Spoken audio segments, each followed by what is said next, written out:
Bem, a gente vai começar com função, certo? O conceito de função, ele é um tanto intuitivo. Vamos começar com o primeiro exemplo, que seria um conjunto com os valores de litros de combustível, digamos 1, 2, 3, 4, e outros valores, nós vamos considerar 4 valores de litros de combustível. 1 litro, 2 litros, 3 litros, 4 litros. Certo? Certo. Num outro diagrama, eu vou colocar o preço para cada um desses valores de litro.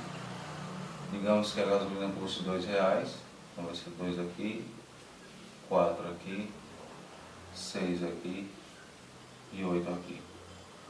Você sabe que isso é um conjunto que tem muito mais elementos, certo? E esse aqui é só uma simplificação para a gente ter o conceito intuitivo de uma função. Tá? Está totalmente simplificado. Eu coloquei no diagrama de Venn por motivos propositais que você vai ver daqui a pouco. Então aqui é o preço. Se eu estaciono meu carro e coloco 1 litro, então a correspondência de 1 litro vai para R$2. 2 litros estão para R$4. 3 estão para 6, 4 estão para 8 e assim sucessivamente. Aí a pergunta que eu faço é a seguinte: quem depende de quem? O litro depende do preço ou o preço depende do litro? O preço depende do litro. O preço depende do litro. Então a palavra fundamental é dependência. E a outra palavra fundamental é grandeza. O que é grandeza? É aquilo que você pode medir. Tanto o litro como o preço podem ser medidos. Seja o preço é medido pela bomba, como o número de litros que sai dela é medido pela bomba. Então existe uma dependência entre duas grandezas. Nesse caso, entre o litro e o preço. Certo? A dependência de fato se expressa do preço em dependência do litro, mas matematicamente a gente diz que é o preço em função do litro. O preço está em função do litro. Para R$2 é quando eu coloco 1 litro, e assim sucessivamente, como você viu. Então o que acontece? A dependência entre duas grandezas gera um conceito de função, ou um conceito de relação.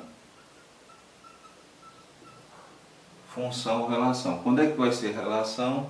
Somente relação sem ser função, porque existem relações que são relação não função. E toda função é o que a gente chama de relação. De uma maneira mais simples, a gente pode entender que existe uma relação entre as duas grandezas. Na sua opinião, existe ou não uma relação entre as duas grandezas? Existe uma relação? Essa relação é definida por uma fórmula matemática. Essa fórmula matemática, se essa relação for uma função, a fórmula matemática será expressa e a gente chama de função. E podemos ter uma relação não funcional ou não função. Como é que a gente sabe quando a relação é função e quando a relação não é função? Bem, para que a relação seja uma função, é necessário, primeiro, esse é o conjunto da variável independente, que você bota quantos litros você quiser. Não é verdade? Mas à medida que você coloca o litro, esse valor vai surgindo, independência dele. Não é dependente dele? Então aqui nesse caso você tem o quê? Nesse caso você tem uma variável independente. Ela não depende do preço, é o preço que depende dela. E aqui você tem uma variável dependente. Por que eu chamo de variável? Porque os valores podem mudar. Daí a palavra variável que vem de variabilidade. Então o que acontece? Essa relação estabelecida entre as duas grandezas eu chamo de função se, e somente se, para cada valor da variável independente houver somente um e somente um valor de variável dependente. Certo? Certo. e não podem sobrar elementos no conjunto da variável independente. Se essas duas condições são satisfeitas, eu posso dizer que a relação estabelecida entre as grandezas é uma relação funcional ou é uma função. Certo? Para cada valor do litro existe um e somente um valor de preço? Sim. Sobra ou sobram elementos no conjunto litros? Não. Não. Então está satisfazendo o conceito de... A relação satisfaz o conceito de função? Sim. Satisfaz. Então vamos adiante.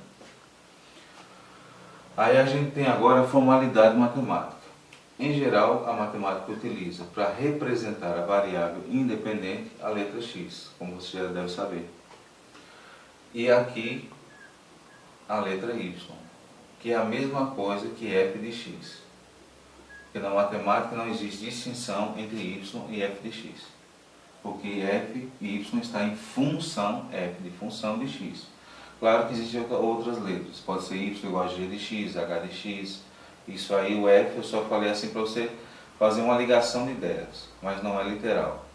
Mas f de x, g de x, h de x e assim sucessivamente representam y, que é sempre a variável dependente, porque é costumeiro se usar isso nos livros de matemática. Não que não se possa utilizar outras letras. Então veja bem, esse conjunto, o conjunto dos números que pertencem à variável x é chamado de conjunto domínio.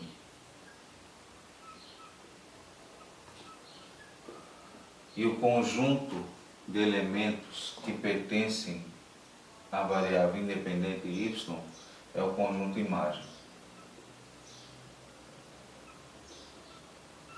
Aí você também tem o chamado contradomínio da função,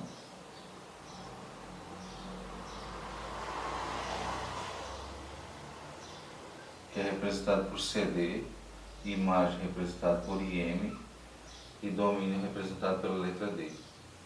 Contradomínio são todos os valores da variável dependente. Imagem são os valores para os quais você obteve a partir do conjunto domínio, a partir do conjunto X. Quais são os valores que eu obtive a partir de X aqui? Ou a partir de P, de L? 8, 6, 4 e 2. Então esses 4 valores são meu conjunto imagem. Quem é meu contradomínio? A mesma coisa, todos os elementos do conjunto imagem. 8, 6, 4 e 2. Certo? Então nesse primeiro momento, o importante para o aluno é o quê? Pegar exercícios de verificação, onde vai aprender a distinguir quando existe uma relação que é função e quando existe uma relação que não é uma função. Certo? Certo. Tudo bem até aí? Tudo. Pronto. Vamos dar uma pausa agora para ele retornar na próxima aula.